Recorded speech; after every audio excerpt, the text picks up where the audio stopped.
Exceptionnellement, notre séance de janvier est le 4e lundi du mois, comme vous pourrez le remarquer. Mais je vous rappelle que les suivantes seront toujours le 3e lundi du mois, à partir du mois de février, comme on le fait habituellement. Ceci étant dit, on a, avant de débuter notre séance régulière, on a, tel qu'annoncé, une séance d'information, de consultation concernant une modification de zonage. On a la présence de M. Mario Asselin, le directeur de l'urbanisme. M. Asselin, je vous donnerai la parole pour expliquer un peu le dossier. Merci. Oui, donc il s'agit d'un projet particulier de construction, de modification ou d'occupation d'un immeuble, un PPC MOI. Et pour vous situer, comme vous voyez sur le plan, c'est le Sentier du Bonheur. Donc, le Sentier du Bonheur, le plan que vous avez dans vos documents, c'est le dernier plan. La section qui est en rouge, c'est le secteur qui est demandé en fonction par le ministère des Ressources naturelles, en fonction des constructions qui sont installées. Pour le reste du bail, c'est le sentier existant, donc le sentier qui totalise du début à la fin 2,28 km. Donc, pour ce soir, le PPC MOI ne concerne que la section que je vous ai mentionnée, qui part de la route 167 et qui fait environ 600 mètres. Donc, ce bail a pour le but d'autoriser un usage de conservation et de récréation extensive du groupe communautaire pour un sentier, une halte de repos, la location d'une salle à des fins communautaires et divers bâtiments sommaires et abris reliés à l'usage des lieux. Donc, c'était le PPC MOI, je vous l'ai résumé de façon très succincte, mais c'est quand même, là, s'il y a des gens qui avaient des questions à ce niveau-là, l'Assemblée de consultation était à cette fin. Et au niveau de l'échéancier, donc, comme vous le voyez, on est le 23 janvier, donc il y a un avis public, l'adoption du second projet L'adoption du second projet de résolution va se faire le 30 janvier lors de l'Assemblée spéciale, l'Assemblée extraordinaire. Il y aura parution d'un avis public le 8 février prochain et les gens pourront demander une participation à un référendum le vendredi 17 février 2023. Voilà. Bien entendu, c'est que si les gens veulent s'opposer au projet ou voient une contre-indication, sont invités à aller rencontrer les gens au service d'urbanisme à cet effet-là. D'autres questions, commentaires sur le dossier? Donc, c'est ce qui fait le tour de notre séance de consultation. Je n'ai pas besoin d'avoir un proposeur pour l'ouverture de la séance. C'est vraiment une séance d'information et de consultation. Oui. C'est parfait. Merci beaucoup. Merci. Bonne soirée. Maintenant, on y va avec la séance régulière, ce 23 janvier. On s'excuse d'ailleurs pour le retard. C'est moi qui ai manqué un petit peu de discipline ce soir-là. Donc, on a l'ordre du jour tel que déposé. On a un point à rajouter au point 5.3, règlement hors cours avec les entreprises Rosario Martel. Vous avez pris connaissance de l'ordre du jour. Je vous demanderai un proposeur pour l'adopter. Monsieur Matson, tout le monde est en accord? Oui. Oui. Merci. Période de questions aux membres du Conseil. Je n'ai pas personne dans la salle qui a une question pour l'instant. J'ai reçu une requête. Je pense qu'on répond en début de séance. Monsieur Gauthier, habituellement, nos requêtes, les requêtes qu'on a des citoyens, on les répond en début de séance. Oui. Alors, j'ai eu ça aujourd'hui de monsieur Stéphane Tremblay. Je vais lire la question telle quelle. Objet chasse zone 17. La question de M. Tremblay. Je voudrais savoir ce qui se passe au niveau du dossier de la zone 17. Que fait la mairesse ainsi que le conseil pour épauler les chasseurs de la région pour la perte de leur droit de chasser? Pourquoi les cris continuent de tuer des femelles gestantes sur la neige quand supposément c'est nous qui diminuons le cheptel? Votre inaction dans ce dossier est décevante. Juste une petite photo pour vous démontrer la réalité de ce qui se passe réellement dans la vraie vie et pourquoi le cheptel est rendu si alarmant. Monsieur Tremblay, d'abord, vous signalez qu'il y a du travail qui se fait. Premièrement, vous le savez très bien la situation. Il y a une convention de la baie James Il y a un cheptel qui a eu il y a eu une diminution dans la zone 17.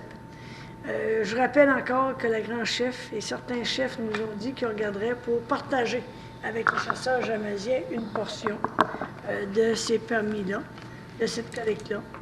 Je comprends votre inquiétude, d'autant plus qu'on a eu l'annonce la semaine passée, vous l'avez vous-même, que l'inventaire serait fait également dans la zone 22.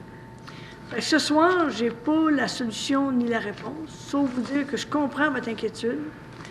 Dans les prochaines semaines, je sais qu'il va y avoir des rencontres avec des collègues chefs et la grande chef également. J'ai parlé avec elle la semaine passée sur ce dossier-là. Je comprends votre inquiétude, mais je dois vous dire qu'on continue le travail. Mais on n'est pas... je ne peux malheureusement pas vous dire en ce 23 janvier que j'ai une confirmation dans un sens ou dans l'autre. Donc, pour l'instant, je n'ai pas de chasse à l'orignal pour l'automne prochain dans la zone 17, mais le travail se poursuit. Je comprends votre déception.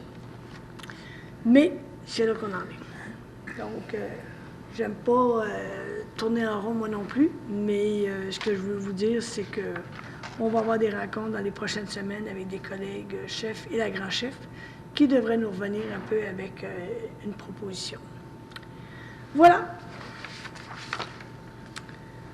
On va y aller avec notre séance régulière. Donc, procès verbal de la séance extraordinaire du 19 décembre dernier qui concernait l'adoption du programme triennal d'immobilisation. Vous en avez pris connaissance aux gens qui étaient présents. Je vous demanderai à quelqu'un pour me faire la proposition. Monsieur Hudon? Tout le monde est en accord? Oui. Merci. Le procès verbal de la séance du 19 décembre. Pour les gens qui également étaient présents, je vais un proposeur. Madame Compartino. Tout le monde est en accord? Oui. Oui. Merci beaucoup. Je dois... Adoption, appui au projet de conférence de l'École d'études politiques de l'Université d'Ottawa. 25 ans de restauration minière au Québec. Quel bilan et quelle perspective? Je dois vous dire que l'événement a lieu jeudi et vendredi de la semaine passée au Cégep. Donc, considérant que M. Sébastien Lindsay organisait la conférence, puis le Conseil nous avait donné l'accord pour procéder, donc avec le titre nommé, considérant que son étude de cas choisi est le camp minier de Chibougamau, son histoire, la restauration de certains sites, considérant les travaux de M. Lindsay, que ces travaux-là permettront de dégager les meilleures pratiques dans la restauration de sites miniers dans un contexte où l'acceptabilité sociale et les impacts environnementaux de projets miniers prennent de plus en plus de place dans l'analyse des 10 projets par notre municipalité. Considérant l'intérêt de la ville de Chibougamau pour ces thèmes et notre volonté de soutenir l'activité, que s'est déroulé la semaine passée, que M. Lindsay a demandé à la ville de contribuer financièrement à l'activité, donc que le Conseil avait convenu qu'on appuyait le projet de la conférence et avec une contribution maximale de 1 500 $ et que cette somme soit perçue à même le fonds d'administration pertinent. Je prendrai quelqu'un pour m'en faire la proposition et en fin de séance, on fera les commentaires concernant l'événement auquel on a cité. Donc, M. Michaud propose. Est-ce que tout le monde est en accord? Oui. Merci. Autoriser la participation de la Ville de Chibougamau au programme de cadets de la Sûreté du Québec pour la période du 29 mai au 30 septembre 2023 pour une somme de 10 000 $. Dans le fond, on l'a fait l'année passée. Ça a été un succès, je pense, toute la ligne. C'est 2 étudiants qui viennent faire un stage durant l'été à la municipalité. Vous avez peut-être déjà les avoir rencontrés en vélo. Il est possible que cette année, que la Ville de Chapais participe à une portion. Donc, c'est vraiment le montant maximal que ça pourrait nous coûter pour assurer la présence de 2 cadets durant l'été à Chibougamau avec le programme de la Sûreté du Québec. Donc, on y va pour que la Ville demande de participer au programme de cadets de la Sûreté du Québec pour la période du 29 mai au 30 septembre de cette année pour une somme de 10 000 $. Puis qu'on prélève la somme à même le fonds d'administration budgétaire pertinent. On se rappelle que la SQ va faire la demande, donc s'il y a des étudiants, on va participer au programme. Et on verra également la participation éventuelle de la Ville de Chapais. Je prendrai donc quelqu'un pour m'en faire la proposition. M. Poirier. Tout le monde est en accord? Oui. 4.3. Entériner les frais de déplacement en conformité des dispositions du règlement frais de déplacement de la ville de Chibougamau pour un colloque culturel qui aura lieu le 20 janvier à Sainte-Terre, qui a eu lieu. C'est la semaine passée, ça aussi, effectivement. Donc, nous avons délégué M. Stéphane Hudon, qu'on paye le tout au niveau de ses frais de représentation à même notre poste budgétaire pertinent. Je prendrai quelqu'un pour m'en faire la proposition, s'il vous plaît. Monsieur Matson, tout le monde est en accord? Oui. Autoriser les frais de déplacement pour Mme Michèle Compartino, conseillère, ainsi que M. Alain Poirier, conseiller, pour aller à Québec du 7 au 9 février prochain pour participer à la conférence sur l'état de l'or et des métaux stratégiques au Québec. Là aussi, on paiera même le fonds budgétaire et en fonction des dispositions de notre règlement concernant les frais de déplacement à la municipalité. Je prendrai quelqu'un pour m'en faire la proposition. Je propose. Monsieur Girard, tout le monde est en accord? Oui. Merci. Direction générale, Monsieur Landry, du rapport des mesures d'urgence du 22 au 25 décembre dernier. Oui, Mme C, c'est simplement un dépôt, dans le fond, du rapport concernant les mesures d'urgence qui ont été prises entre du 22 au 25 décembre lors de la tempête qu'on a eue, puis qu'on a eu une panne d'électricité importante ici à Chibougamau et un peu partout dans la province du Québec. Puis je dois dire que j'étais absente, donc la ville peut continuer à virer même s'il y a une panne d'électricité puis que la mairesse n'est pas là. Mais ma collègue, Mme Compartino, à titre de promère, a pris le relais avec l'équipe. Vous de même, M. Landry, vous étiez absent. Je dois souligner que chez nous, par contre, les gens d'Hydro-Québec, en tout cas dans mon cas, c'est le premier appel que j'ai eu disant qu'il y avait une panne d'électricité à Chibougamau. Donc immédiatement, on s'est mis en contact et le fonctionnement a quand même bien été. On a eu une certaine collaboration également avec nos collègues de Mistini. J'avais parlé avec le chef Pitawabano parce qu'il y avait certains problèmes, eux aussi, d'électricité. Eux aussi ont pris, comme nous, certaines mesures d'urgence. Et somme toute, tout a été relativement bien. Je suis contente que ça va bien, mais comme on se disait, c'est une opportunité aussi peut-être pour améliorer nos performances, puis regarder pour lorsqu'il y aura une panne beaucoup plus importante ou plus majeure que ce qu'on a eu. On a été chanceux, je ne dis pas que c'était pas majeur, là, parce qu'il y a eu de la panne à Chibougamau, mais dans plein d'endroits au Québec, il y a eu des pannes électriques. Mais je pense que, somme toute, dans notre situation ici à Chibougamau et en région, ça a relativement bien été. Et on est chanceux, je touche à du bois, il ne faisait pas moins 30, moins 35, comme on a déjà connu dans le passé. Donc, c'est un dépôt pour information. D'autres compléments d'information là-dessus? J'avais peut-être une question par rapport à... Est-ce que au niveau des ressources qu'Hydro-Québec avait sur le terrain était... Est-ce qu'il y a eu des équipes supplémentaires qui sont venues ou bien est-ce que c'est seulement les équipes qui sont campées à Chibougamau qui ont réalisé les travaux? Ou... C'est une bonne question à laquelle je ne pourrais Monsieur... malheureusement pas répondre. Il y a une équipe de Saint-Félicien qui sont venus. Normalement, dans des cas comme ça, c'est vraiment des équipes palestiniennes qui viennent, parce que, à moins qu'il y ait eu une équipe locale qui aurait été disponible, mais dans ce cas-là, il y a une équipe de Saint-Félicien qui est montée, je pense. Puis, le problème, c'est qu'il y avait plusieurs petites pannes. Donc, c'est ça qui a fait qu'il y a dans certains secteurs. Moi, je suis dans ma rue, ça a duré 7 heures. Vous, ça a été beaucoup plus long. 27h30. 27h30. Puis, c'est pour ça que je dis, somme toute, ça a été relativement bien. Moi, dans le secteur de Montmagny, il y a des gens qui ça a été jusqu'à 72 heures sans électricité. Puis même dans certaines parties du Québec, les télécommunications avaient manqué. C'était donc, dans le contexte, je me disais, mon Dieu, c'est quasiment le spot arrivé, c'était à Chibougamau d'Aix.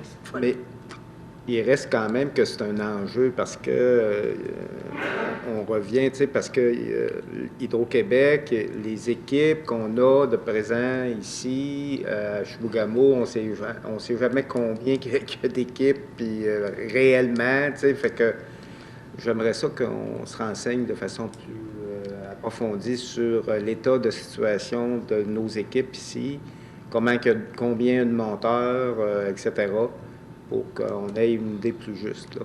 Puis c'est sûr qu'on était dans une situation particulière, il y avait une tempête.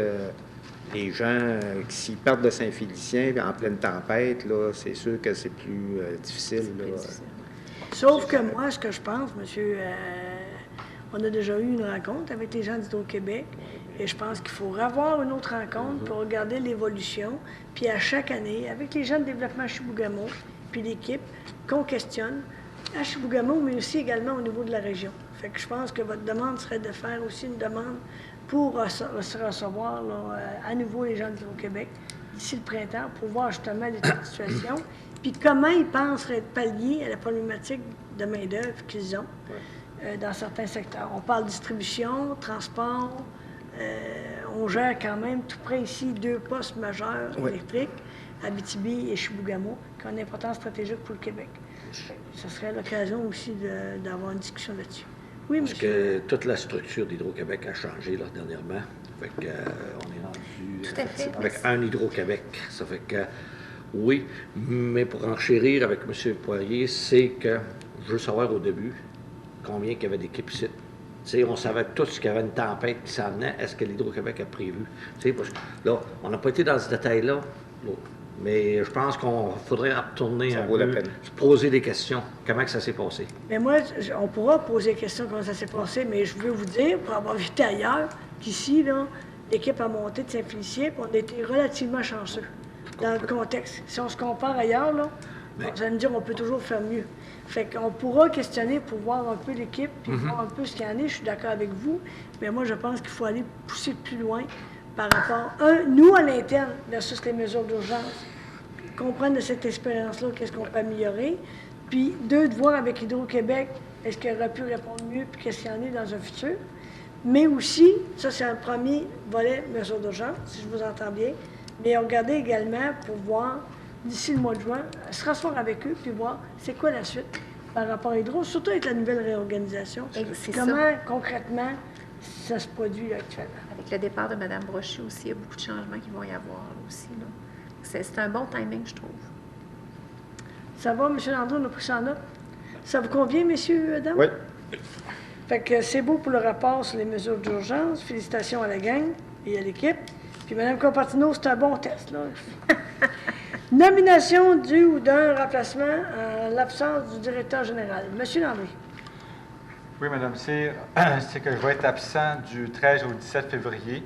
Et pendant mon absence, ce serait pour nommer M. Marc Gauthier à titre de directeur général adjoint, dans le fond, pour me remplacer si jamais il arrive un problème pendant cette semaine-là. Par contre, je vais être rejoignable, là, en cas de besoin. Je ne serai pas si loin que ça.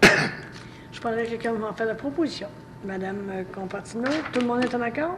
Oui. 5.3. Règlement en cours avec les entreprises Rosario Martel. Monsieur Landry. Oui, Mme Cyr, la Ville avait fait des travaux, avait mandaté les entreprises Rosario Martel pour réaliser des travaux sur la rue Wilkie en 2015. À la suite de ces travaux-là, à la fin de ces travaux-là, dans le fond, la Ville avait reçu une poursuite de l'entreprise Rosario Martel Inc. d'un montant de 462 789. Normalement, on était supposé de passer en cours au mois de février. On prévoyait même, ils nous avaient demandé de geler 8 jours là-dessus. Ça fait que là, on aurait une entente hors cours pour un montant total de 175 000 il y aurait 140 000 qui seraient payés par la Ville, 17 500 qui seraient payés par Stantec Expert Conseil et un autre 17 500 qui seraient payés par GHD Consultant Limité. Ça fait que la résolution se lirait comme suit. Que sur recommandation de M. Alain Landry, directeur général, le conseil municipal de la ville de Chibougamau autorise un règlement hors cours avec les entreprises Rosario Martel Inc. comme suit. 1. D'entériner le règlement hors cours et d'autoriser le directeur des finances à payer à les entreprises Rosario Martel Inc. la somme de 140 000 à titre de règlement final de la poursuite judiciaire numéro 155-17 avec 8-181, selon les modalités indiquées par les procureurs. 2. De libérer les sommes réservées à l'égard de cette réclamation. Alors, ça vous convient, on en a parlé brièvement tout à l'heure. C'est un dossier résolu. J'apprendrai que quelqu'un va faire une proposition. Monsieur Hudon, tout le monde est en accord? Oui, oui, oui. Merci. Finances et trésorerie, dépôt des comptes payés. Monsieur Delgado, bonsoir. Je vous laisse la parole pour les 4 premiers points, là, même les 5e, là, pour les 5 premiers points pour les dépôts. Parfait. Merci, Madame Cyr. Donc, pour les comptes à payer, je dépose à l'attention des membres du conseil municipal de la ville de Chibougamau et de la population les comptes payés à même le fonds général, le fonds d'administration budgétaire et le fonds de roulement pour la période du 4 décembre 2022 au 31 décembre 2022, soit la somme de 931 747,54 $ en vertu de l'article 477.2 de la loi sur les cités et villes et du règlement de la ville de Chibougamau numéro 007-2019.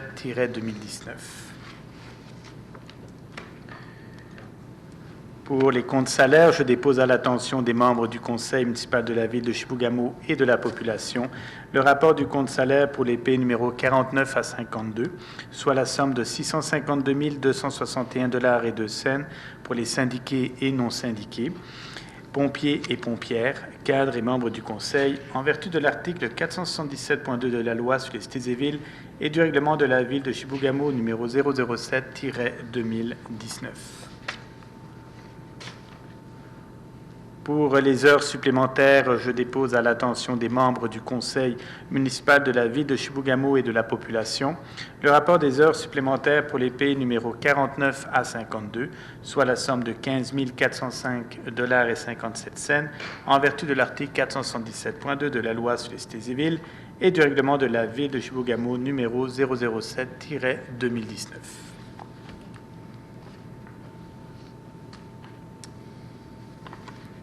En termes des délégations de pouvoir, donc je dépose à l'attention des membres du conseil municipal de la ville de Chibougamau et de la population le rapport de la délégation de pouvoir pour la période du 4 décembre 2022 au 31 décembre 2022, en vertu de l'article 477.2 de la loi sur les cités et villes et le règlement de la ville de Chibougamau numéro 007-2019.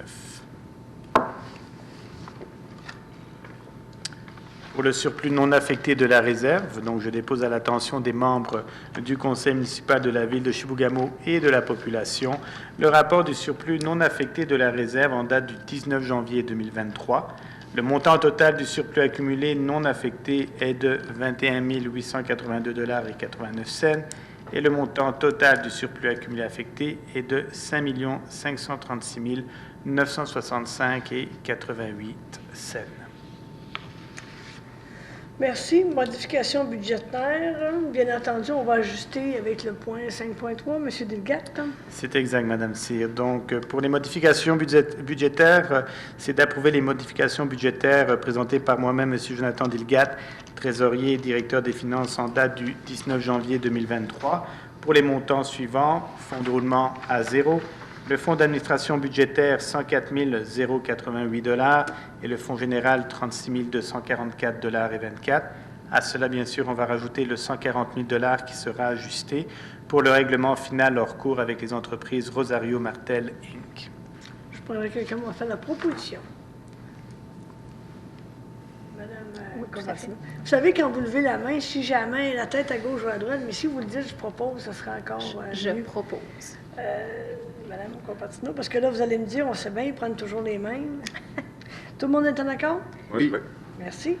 Acceptation des prévisions budgétaires 2023 de l'Office municipal d'habitation, l'OMH, approuvée par la Société d'habitation du Québec, SE. Monsieur Delgado. Merci, Madame Cyr. Donc, considérant que le budget de l'Office municipal d'habitation de Chibougamau pour l'année 2023 a été approuvé par la Société d'habitation du Québec, considérant que le budget 2023, l'Office municipal d'habitation de Chibougamau prévoit des revenus de l'ordre de 901 274 $ et des dépenses de l'ordre de 2 056 596 $ pour un déficit prévu de 1 155 322 $ après capitalisation. Considérant que la participation financière de la Ville représente 10 % du déficit diminué de la participation financière de la Ville de Chapais, et considérant que la participation financière de la Ville de Chapais est d'un montant de 8 584 $, que le Conseil de ville de Chibougamau accepte les prévisions budgétaires 2023 de l'Office municipal d'habitation de Chibougamau, prévoyant des revenus de l'ordre de 901 274 $ et des dépenses de l'ordre de 56 596 $ pour un déficit prévu après capitalisation de 1 155 322 $, résultant en une participation financière de la ville de Chibougamau pour un montant de 106 949 $. Il est résolu que la ville de Chibougamau engage sa quote-part des sommes investies dans les travaux de remplacement, amélioration et ou modernisation, capitalisable et particulièrement son financement et capital et en intérêt de l'ensemble des sommes octroyées en vertu du plan québécois des infrastructures. Je prendrai quelqu'un pour m'en faire l'adoption. Monsieur Madsen. Il va falloir que je vous laisse le temps de vous expliquer. Là, j'ai M. Madsen qui avait levé le doigt, mais il va falloir que j'ouvre mes oreilles. Je vais regarder en avant, mais je vais ouvrir mes oreilles. Alors, tout le monde est en accord? Oui. C'est M. Madsen qui... Oui. Affectation d'une somme au fonds réservé pour les dépenses liées à la tenue d'élections. Il va y avoir des élections. Monsieur Delguet? On a encore le temps, Madame Cyr. Merci. Donc, par sa résolution numéro 007-2022-01, la Ville a, conformément à l'article 278.1 LERM, constitué un fonds réservé au financement des dépenses liées à la tenue d'une élection. Considérant ainsi qu'en vertu de l'article 278.2, le Conseil doit, après consultation du président d'élection, affecter annuellement au fonds les sommes nécessaires afin qu'il soit suffisant l'année où doivent être tenues les prochaines élections générales pour pouvoir au coût de cette élection. Considérant qu'avant la création de cette obligation légale, la Ville avait déjà mis en place un tel processus de fonds réservés à des fins électorales, considérant que les prévisions financières ajustées et indexées ont été soumises au directeur des finances pour analyse et validation préalable, considérant que conformément à la loi et après avoir consulté le président d'élection, le Conseil affecte à ce fonds un montant global de 94 387 $, d'affecter les sommes nécessaires au fonds réservé pour les dépenses liées à la tenue d'une élection pour les exercices financiers 2023, 2024 et 2025, et que les fonds nécessaires à cette affectation soient puisés à même l'excédent de fonctionnement non affecté. Donc, j'en prendrai quelqu'un pour m'en faire la proposition. Je propose. Monsieur Hudon, tout le monde est en accord? Oui. Merci. J'ai une question, Monsieur Gauthier. Oui. Est-ce qu'on a pu réserver la salle, parce qu'on sait que les élections municipales, c'est toujours le premier lundi de novembre ou le premier dimanche de novembre dans 3 ans. Est-ce qu'on a pu réserver auprès de la commission scolaire pour avoir la polyvalente? On a fait un contact, puis on nous a dit que c'était prématuré, c'était trop loin. Est-ce qu'on pourrait les relancer et leur dire, regardez, ça va, on est sûr, ça va se passer le premier dimanche de novembre 2025, puis c'est pas urgent, là, mais d'ici le mois de juin, là, voir des fois, est-ce que c'est encore prématuré, puis on ne pourrait pas la réserver? Ça fait pas longtemps que je les ai contactés. D'ici le mois de juin, j'ai de la misère à me faire dire par la commission scolaire que c'est pas possible parce que c'est prématuré quand on sait que ça se date en 2025. En tout cas, mettez ça dans votre petit calepin là, pour d'ici le mois de juin, là, faire une petite relance. Ça me fait un petit plaisir. Greffe. La parole est à vous, monsieur.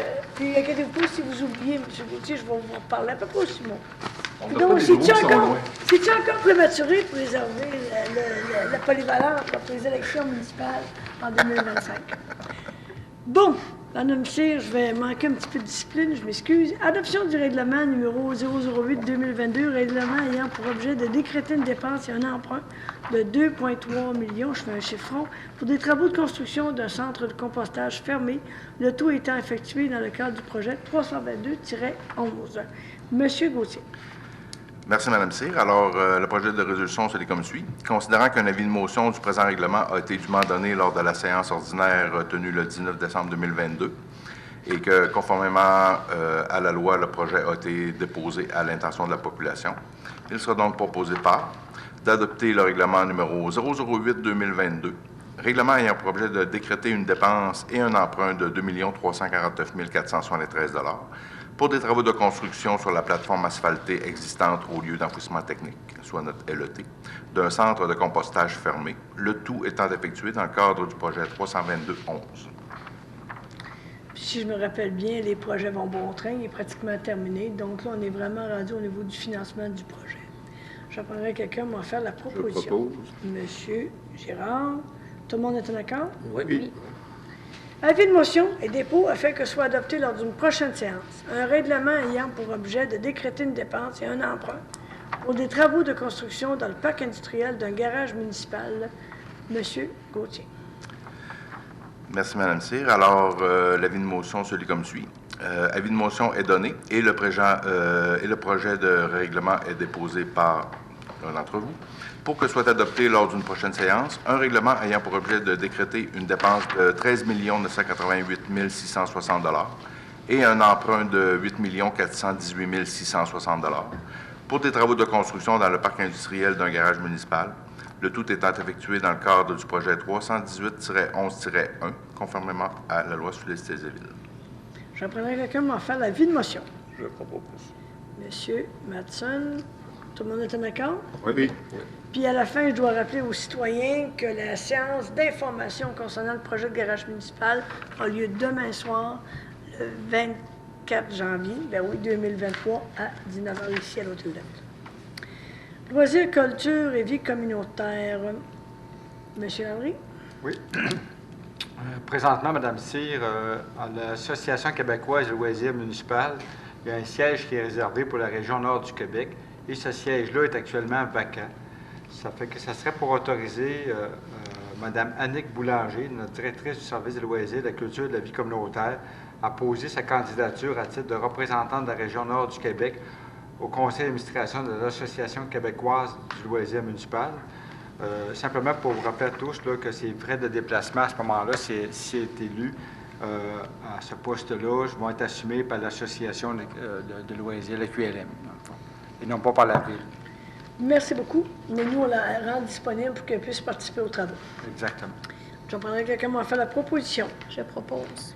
Madame Compartino, tout le monde est en accord? Oui. Merci. Ressources humaines, M. Landry. Autoriser la signature de l'entente de travail des pompiers à temps partiel du service des incendies de la ville de Chibougamau. Oui, Mme Cyr, dans le fond, c'est une première entente avec notre service incendie, avec le personnel du service incendie. On n'avait pas d'entente avant. Ça fait qu'on a tout mis ça par écrit. Puis on dépose. Dans le fond, c'est pour entériner cette entente-là. C'est pour nous autoriser à signer. C'est une entente de 3 ans. Les salaires vont être à taux fixe. Ça fait que je vais lire la résolution. Dans le fond, le projet, c'est que sur recommandation de M. Alain André, directeur général, le conseil municipal de la ville de Chibougamau autorise la signature de l'entente de travail avec les pompiers à temps partiel du service des incendies de la ville de Chibougamau pour les années 2023, 2024 et 2025. Et ça va remplacer, dans le fond, l'ensemble des autres résolutions qui étaient adoptées avant là, pour déterminer des taux, bien, des conditions, ces choses-là. Fait qu'on a fait certains ajustements, mais on l'a clarifié au sein d'une entente. Oui. J'apprendrai quelqu'un m'en faire la proposition. Je propose. Monsieur Hudon, tout le monde est encore? Oui. Merci. Nomination au poste d'opérateur de machinerie lourde. Monsieur Landry. Oui, on avait un poste d'opérateur de machinerie lourde qui était vacant. En vérité, on en a 2. On en comblerait un ce soir. On avait ouvert le poste, on a eu des candidatures. Le projet de résolution se lirait comme suit, que sur recommandation du comité de sélection, le conseil municipal de la ville de Chibougamau nomme M. Joshua Lessard à titre d'opérateur de machinerie lourde au service des travaux publics, 40 heures semaine, au taux horaire représentant 100% du taux établi à ce poste basé sur l'échelle de progression salariale des cols bleus réguliers, temps plein à l'annexe A de la convention collective actuellement en vigueur. Il est également résolu que l'engagement de M. Joshua Lessard soit rétroactif à la compter du 9 janvier 2023. Je prendrai quelqu'un m'en faire la proposition. Je propose. Monsieur Girard, tout le monde est en accord? Oui. Alors, Monsieur Lessard, bienvenue rétroactivement au 9 janvier dernier. Dépôt de la liste du personnel auxiliaire au service technique et hygiène du milieu. Monsieur Landry. Oui, bien, dans le fond, Mme C, il y a seulement un employé. C'est M. Denis Dagenet, à titre de concierge auxiliaire, qui a été embauché à partir du 19 décembre 2022. Je prendrai quelqu'un m'en faire la proposition. Je dépôt. C'est un dépôt. Ah, c'est le dépôt, c'est vrai. Excusez. Non, mais c'était pour voir si tout le monde suivait. Ça suit, ça suit. Décréter le salaire du personnel dirigeant de la Ville de Chibougamau pour 2023. Dans le fond, Mme C, c'est pour décréter l'expérience et les anciennetés du personnel dirigeant, la grille salariale du personnel dirigeant et les salaires du personnel dirigeant pour l'année 2023. Ça fait qu'on reprend chacun des noms du personnel, on voit à quelle échelle ils sont rendus, dans le fond, quelle augmentation. Fait que c'est une augmentation là, de 2,75 de 2,75 pour l'année 2023 pour les dirigeants de la Ville de Chibougamau. Merci. Alors, j'en prendrai... Quelqu'un va faire la proposition. Je propose. Monsieur Michaud, tout le monde est en accord? Oui. Oui. Merci. Autoriser de procéder à un processus de négociation de gré à gré pour l'achat d'un déshumidificateur pour l'Arena. C'est à M. Gauthier, je pense. Merci, Mme Cyr. Alors, la résolution se lit comme suit. Considérant le bris de l'équipement en place, considérant qu'un achat urgent est nécessaire afin de maintenir les installations adéquatement ainsi que les activités qui s'y déroulent, considérant que l'article 11.4.2 de notre règlement de gestion contractuelle permet au Conseil d'autoriser qu'un contrat de service professionnel dont les coûts, incluant les taxes, sont situés entre 25 000 et le seuil décrété par le ministre, soit de 121 200 en date du moment, puisse être effectué de gré à gré plutôt que par appel d'offres par invitation. Il sera donc proposé que, sur recommandation de M. Mathieu Casey-Baudouin, le Conseil municipal autorise à procéder à un processus de négociation de gré à gré en lieu et place d'un processus d'appel d'offres pour l'achat appel d'offres par invitation pour l'achat d'un déshumidificateur pour l'Arena. J'en prendrai quelqu'un qui va faire la proposition. Je propose. Monsieur Girard, tout le monde est en accord? Oui. Merci. Autoriser la demande d'aide financière au PAFFSR dans le cadre des travaux de réaménagement de l'intersection du chemin du LET et du lac Bourbeau. Monsieur Gauthier. Merci, Mme C. Alors, considérant que l'objectif général du PAFFSR est de soutenir financièrement un maximum d'initiatives ou de projets de sécurité routière et d'aide aux victimes de la route, il sera donc proposé que la Ville de Chibougamau s'engage à respecter l'ensemble des exigences prévues dans le cadre normatif du programme d'aide et que le Conseil municipal autorise également M. Mathieu Casey-Baudouin ou M. Pierre-Luc Jobin à signer pour le compte et au nom de la Ville tout document requis à la demande d'aide financière dans le cadre du programme. J'en prendrai quelqu'un pour faire la proposition. Monsieur Matson, tout le monde est en accord? Oui. Autoriser l'achat d'hypochlorite de sodium pour l'année 2023. Alors, la résolution se lit comme suit. Considérant que le taux unitaire pour l'année 2023 est de 1,23 $ le litre avant taxe, considérant que la consommation moyenne des 2 dernières années est de 75 000 litres, il sera donc proposé que, sur recommandation de M. Mathieu Casey-Baudouin, le Conseil municipal autorise l'achat d'hypochlorite de sodium pour l'usine de traitement potable des eaux par le regroupement d'achat de l'Union des municipalités du Québec, soit l'UMQ, auprès de Javel Boisfranc Incorporé, pour une somme maximale de 92 250 $ avant taxe, payable sur présentation des factures, au taux de 1,23 $ le litre avant taxe, et ce, pour toute l'année 2023. Et ce que je comprends, là aussi, on a eu une augmentation quand même assez importante. J'en prendrai quand même une proposition pour l'adoption. Monsieur Hudon, tout le monde est en accord? Oui. Merci. Octroi du contrat de conception d'un devis de performance pour le parc face de l'Hôtel de Ville. Alors, considérant que la résolution 465-2022-12 autorisait le service technique à procéder à un processus de négociation de gré à gré en lieu et place d'un processus d'appel d'offres par invitation, considérant l'offre de service de l'atelier urbain pour la réalisation d'un devis de performance en vue de sa réalisation, il a proposé que, sur recommandation de M. Mathieu Casey-Baudouin, le Conseil municipal octroie le contrat de conception d'un devis de performance en vue de la réalisation du parc face à l'Hôtel de Ville à l'Atelier urbain de Montréal pour une somme de 24 045 $ avant taxe. Je prendrai quelqu'un qui m'a fait la proposition. Je s'il vous plaît. On fait la propose. proposition. Monsieur Poirier, j'en avais deux en même temps. Merci beaucoup. Tout le monde est en accord? Oui. Merci. Urbanisme. Dépôt du rapport de permis pour l'année 2022. Là, c'est à M. Landry que je donne la parole, ou c'est à Marc? C'est Marc.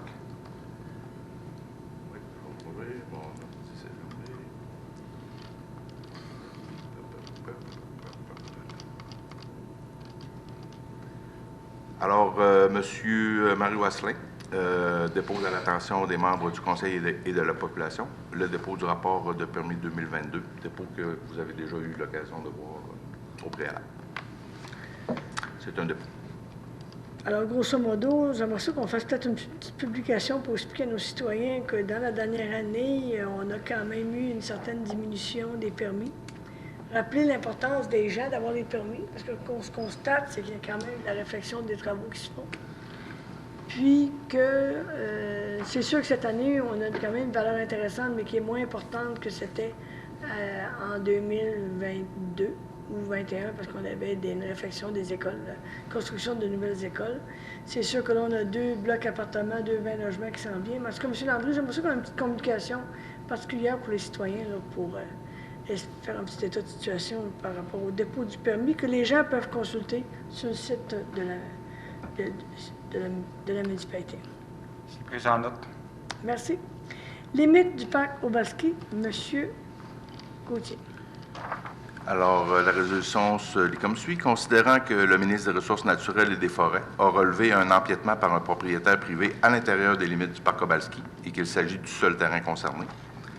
Considérant qu'après vérification, le conseil municipal de la Ville est prêt à régulariser la situation, le tout aux frais du propriétaire, en modifiant les limites actuelles du parc Obalski et le règlement de zonage en vigueur. Considérant que le propriétaire devra clôturer l'ensemble du secteur concerné à ses frais et que la dite clôture devra respecter les normes de règlement de zonage, il sera donc proposé par que la Ville demande l'autorisation au ministère des Ressources naturelles et des Forêts de pouvoir modifier les limites du parc Obalski pour l'ensemble situé au 476 de la route 177 Sud et que la Ville de Chibougamau modifie le règlement de zonage pour rendre le dit ensemble conforme au règlement de zonage de la Ville.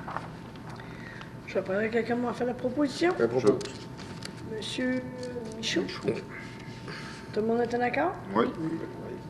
Merci.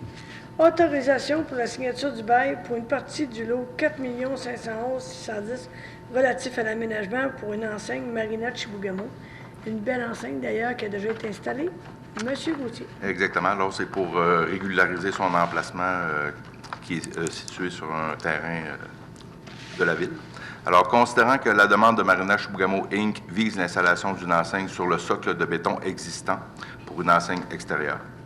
Considérant que le bail vise à régulariser et inclure la faible occupation, alors on parle de 5,5 mètres par 1,5 mètres du socle de béton existant, il sera donc proposé par que le conseil municipal autorise vous-même, Mme Cyr, le maire ou la mairesse suppléante, ainsi que moi-même ou M. Mario Asselin, greffier adjoint, à signer un bail à titre gratuit pour l'aménagement d'une enseigne sur une partie du lot 4 511 610.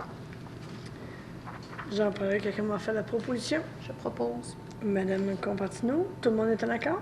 Oui. Oui. Merci beaucoup. C'est ce qui fait le tour de notre séance régulière de ce 23 janvier 2023. Est-ce qu'à ce moment-ci, j'aurais des questions de M. Martel?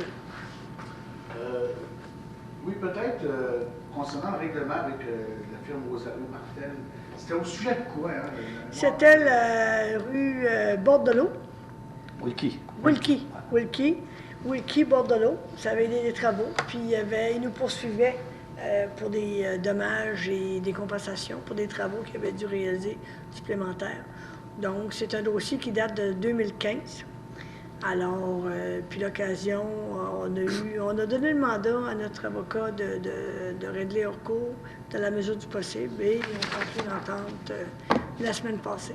Donc, on a proposé ceci aux membres du conseil, ce qui, pour nous, on vaut mieux avoir un bon règlement en cours qu'un jugement qu'on ne sait pas comment ça va se passer, surtout que c'était au mois de février, c'était 8 jours, c'était beaucoup de temps là, à mettre à disponibilité pour les gens. Là. Donc, en termes de coûts versus, on trouve qu'on a notre mise de ce côté-là. Le litige, c'était parce qu'il y avait des choses qui étaient cachées ou des choses qui n'étaient pas dans le devis? Selon eux, leur interprétation, c'est qu'ils ont eu des surprises et que ça aurait dû être avisé par la municipalité. Nous, du côté de nos experts, on nous disait que non, le devis a été fait conforme, puis il y avait une vérification à faire diligente du côté de l'entrepreneur. Donc, tu as eu de chaque côté des pour et des contre, et on avait une possibilité de régler hors cours. M. Landry, aurais-tu d'autres éléments? Parce que je ne suis pas trop dans le technique du dossier, là, parce que je ne veux pas m'engager à ce niveau-là. Là. Ça résume la situation. Là, dans le fond, c'est de l'information que nous considérait qu'on ne leur avait pas donnée. Puis nous, dans le fond, par rapport à ce qui était écrit dans le devis, on considérait qu'il y avait toutes les informations. Fait que là, c'est toujours... c'est du légal, dans le fond. Là, c'est assez compliqué. Puis là, nos experts nous disent qu'il aurait dû faire ci. Puis leurs experts disent, mais c'est nous qui aurait dû. Fait que c'est une bataille d'experts. OK. Il y aurait eu le garage, mais je pense qu'on se parle demain matin. On se parle demain matin à 7h35-40, puis la séance d'information demain soir à 7h également, ici à l'Hôtel de Ville. Pour l'instant, pour moi, c'est ici. Parfait. Donc, je vais passer la parole aux membres du conseil. Peut-être M. Poirier? Oui, merci, Mme la mairesse. J'avais... en fait, depuis quelques mois, on a rencontré plusieurs entreprises minières qui viennent nous parler de leur développement. Ce matin, je lisais un article dans la presse là, où on parlait notamment d'une hausse effarante du nombre de titres miniers en Abitibi-Témiscamingue. Tu sais, quand même, on est habitué qu'en Abitibi-Témiscamingue, il y ait un développement minier, mais que cette hausse-là inquiétait les élus de l'Abitibi-Témiscamingue, notamment sur les impacts que pouvait avoir le développement minier ou l'exploitation minière sur les réserves d'eau souterraines. On a quand même aussi,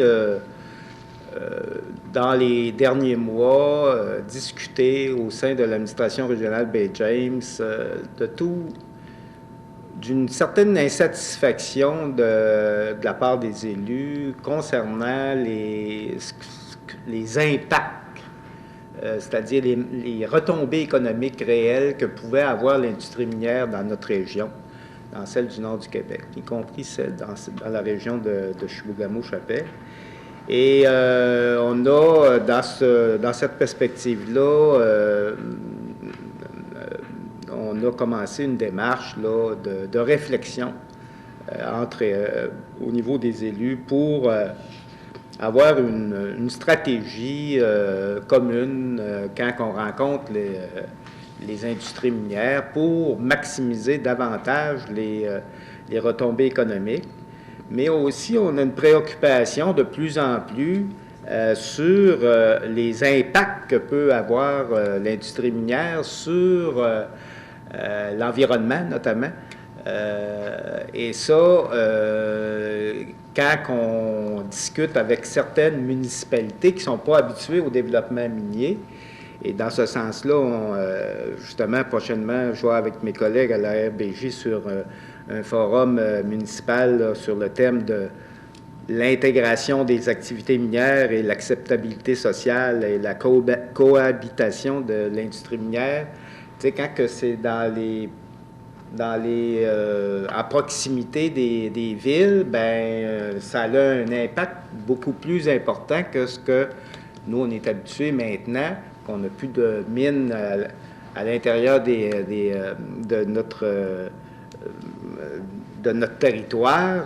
Les mines sont très éloignées, etc. Mais il y a certains projets miniers qui vont affecter davantage et vont impacter davantage notre communauté.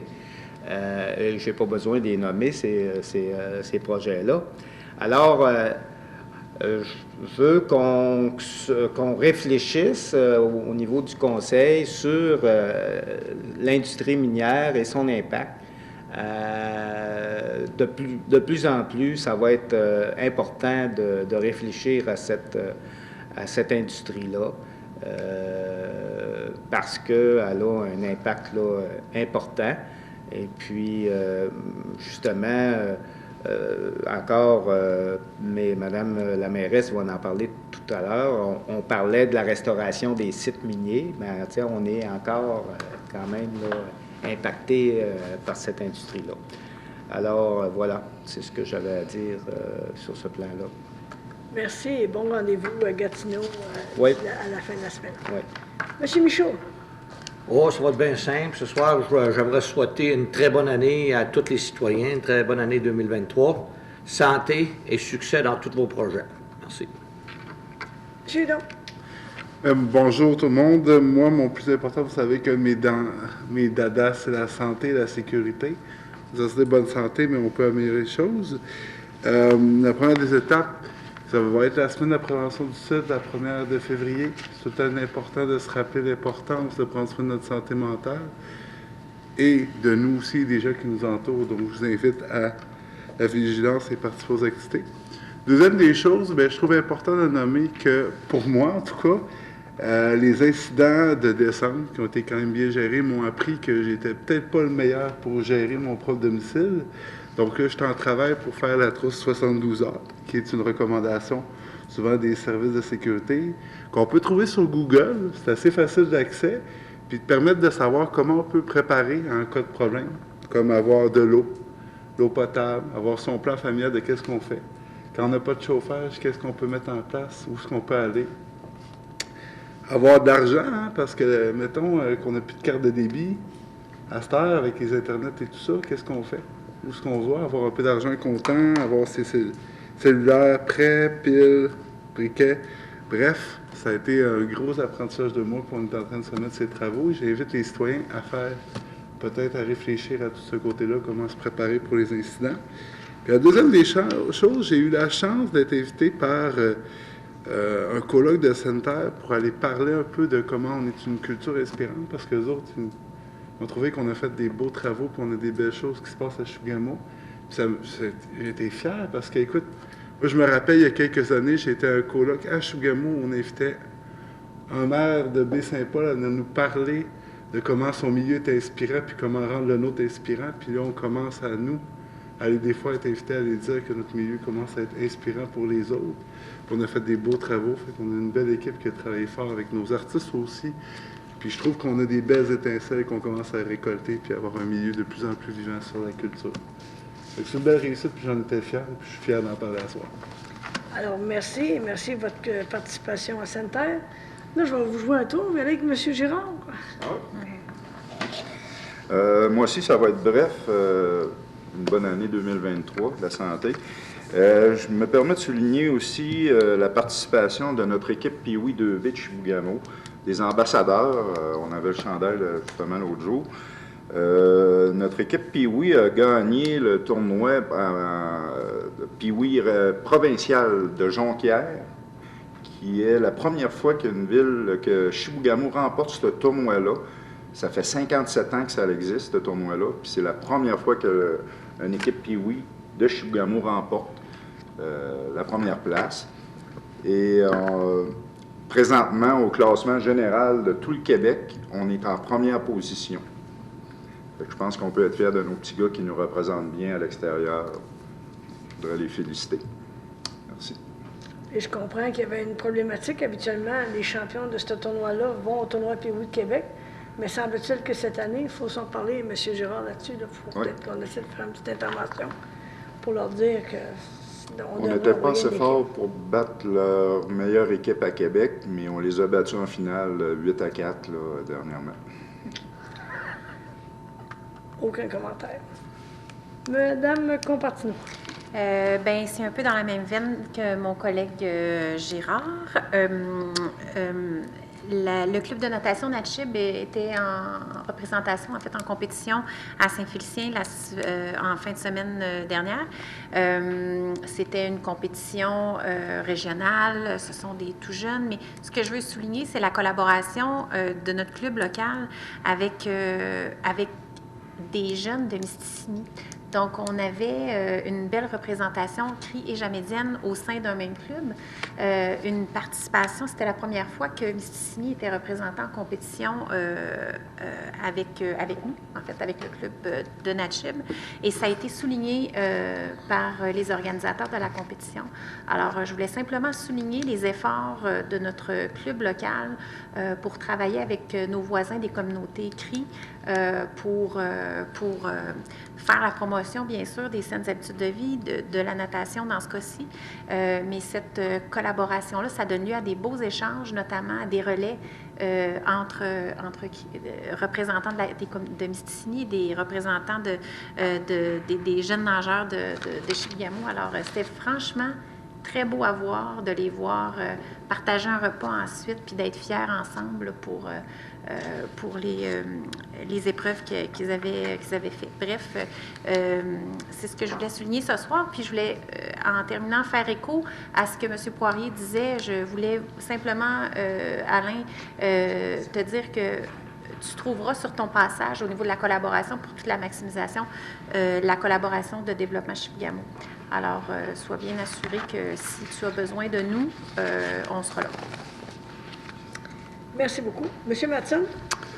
Tant qu'à être dans les félicitations, on va continuer encore une fois dans la même veine. J'aimerais ça souligner que le week-end dernier, on avait des jeunes représentantes du Club des Lames Givrées de Chibougamau qui ont participé aux championnats régionaux et plusieurs de leurs jeunes représentantes ont gagné des médailles et vont se diriger vers les championnats provinciaux un peu plus tard dans l'hiver. Donc, une belle performance de notre club local là, de patinage artistique. Donc, toutes mes félicitations à toutes les participantes qui sont allées au championnat, et encore plus particulièrement à leurs entraîneurs qui sont là avec eux toutes les fins de semaine pour les entraîner. Et aussi des félicitations aux organisateurs du tournoi amateur 4 contre 4 de hockey de Chibougamau qui ont organisé le week-end dernier leur tournoi, qui est en passant une levée de fonds pour les jeunes enfants malades de Chibougamau qui doivent être hospitalisés à l'extérieur pour des soins de longue durée. La population chibougamoise a été au rendez-vous. Vendredi soir et samedi soir, là, on pouvait voir des gradins remplis. Donc on peut imaginer des 400 à 500 personnes assises dans les estrades pour encourager des jeunes et moins jeunes patineurs qui patinent sur la bottine, qui s'imaginent le temps d'une fin de semaine à être des professionnels. Donc, merci à la population d'avoir participé à cette levée de fonds. Merci aussi aux quelques 180 joueurs qui ont participé aussi à cette levée de fonds en tant que joueurs. Merci beaucoup. On constate qu'on est en après-pandémie. Les activités reprennent de plus en plus, les gens se regroupent. Alors, c'est bien et c'est à souligner. J'avais 3 points à vous parler en cette fin de séance. D'abord, garage municipal, séance d'information demain soir, mardi le 24 janvier, ici à l'Hôtel de Ville, à compter de 19h. Donc, on vous attend pour cette rencontre-là. Mes collègues du conseil seront à très grande majorité présents. M. Kessy-Baudouin, en tout cas, on a pas mal de monde qui va être ici pour vous accueillir, pour vous présenter le projet et répondre à vos questions et poursuivre les échanges. J'ai eu le plaisir d'assister au symposium qui est organisé, la conférence, dans le fond, dans le cadre d'études doctorales de M. Sébastien Lindsay-Girard sur 25 ans de restauration minière au Québec, quel bilan et quel avenir. C'est rare qu'on ait l'occasion d'avoir un peu de perspective ou d'analyse faite sur ce qui se fait en termes de restauration minière, des bonnes pratiques. Alors, c'était vraiment intéressant. Il y avait une brochette de gens là intéressants. J'ai même dîné avec quelqu'un de Mining Watch. Fait que c'est pas pour vous dire combien c'était quelque chose. Mais j'ai vraiment apprécié ça et apprécié que ça se fasse à Chibougamau, au cégep, d'avoir qu'un jeune de Chibougamau qui est à l'Université d'Ottawa, amener des gens, des chercheurs, des universitaires de différentes universités, puis des gens aussi sur le terrain. Le ministère de l'Énergie et des Ressources était là également, faire une présentation, notamment sur toute la question de la restauration minière au Québec, l'évolution. Fait que c'était fort intéressant et j'ai beaucoup apprécié, parce que souvent, dans notre quotidien, on est comme le nez sur l'arbre, et là, on voit moins la forêt. Fait que dans ce cadre-là, je pense que c'était un bel exercice. Dernier élément que je veux revenir un petit peu tout à l'heure sur la requête et la question que j'avais de M. Tremblay concernant la chasse à l'orignal. Je vais vous avouer que ça, c'est un dossier qui nous préoccupe énormément. Autant avec mon collègue de Matagami, de Lebel, ma collègue de Chapet, tout le monde ici, les membres du conseil. On est conscient de l'importance que ça a pour vous autres, les chasseurs, d'avoir votre droit de pouvoir aller à la chasse. On est conscient qu'on est dans un régime particulier. J'ai encore foi à la grand chef et aux chefs concernés pour justement trouver des solutions. Je réitère qu'il y a du travail, il y a des discussions qui vont se faire dans les prochaines semaines. Je sais qu'on est déjà très tardivement. Puis je ne veux pas faire de mauvais jeu de mots. Je suis consciente également qu'on est un peu assis sur un baril de poudre. Mais mon devoir comme élu, c'est de voir comment on peut trouver des solutions ensemble. Et j'ose espérer qu'avec nos voisins CRI et les maîtres de trappe, on trouvera un terrain d'entente. Parce que l'enjeu est le suivant, c'est que le cheptel a diminué dans la zone 17. Les CRI se sont vus octroyer, de par la Convention de la baie de James, un certain nombre. Et l'objectif qu'ils avaient, l'intention qu'ils avaient, c'était d'avoir un certain partage d'un certain nombre de prises pour permettre à des chasseurs jamésiens, chasseurs-chasseuses, ou chasseuses, de pouvoir également continuer la chasse l'orignal. Il faut savoir également aussi qu'au Québec, on est habitué au niveau de la gestion du cheptel, notre régime de faune est bien établi, mais on comprend que dans le contexte de la Convention, on a comme double manière particulière parce qu'on est dans le territoire conventionnel. Mais je veux juste vous rassurer sur l'importance stratégique qu'on connaît de ce dossier-là, notamment pour la paix sociale. Fait que voilà, c'était des petits mots complémentaires que je voulais dire suite à la question que j'avais eue en début de séance. Peut-être apporter un point, Manon. J'ai vu passer ce matin sur les réseaux sociaux par rapport aux caribous forestiers, que des gens ont pris des photos barrette sud.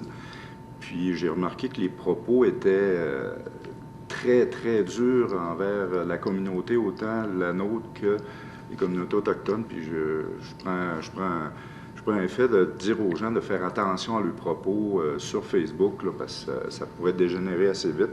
Puis c'est pas ça qu'on veut, fait que je demande là, de faire attention à nos propos quand on partage ce genre d'informations-là.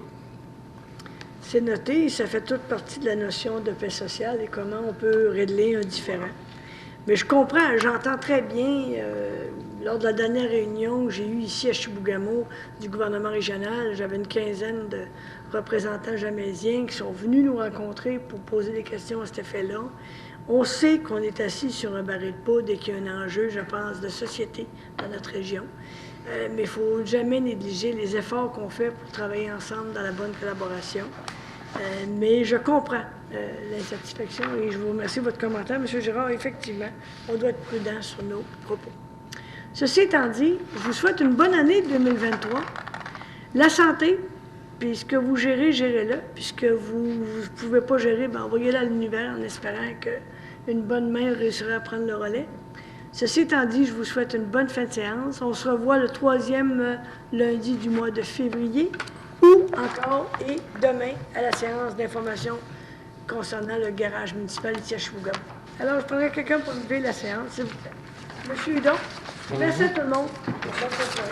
Bonne soirée.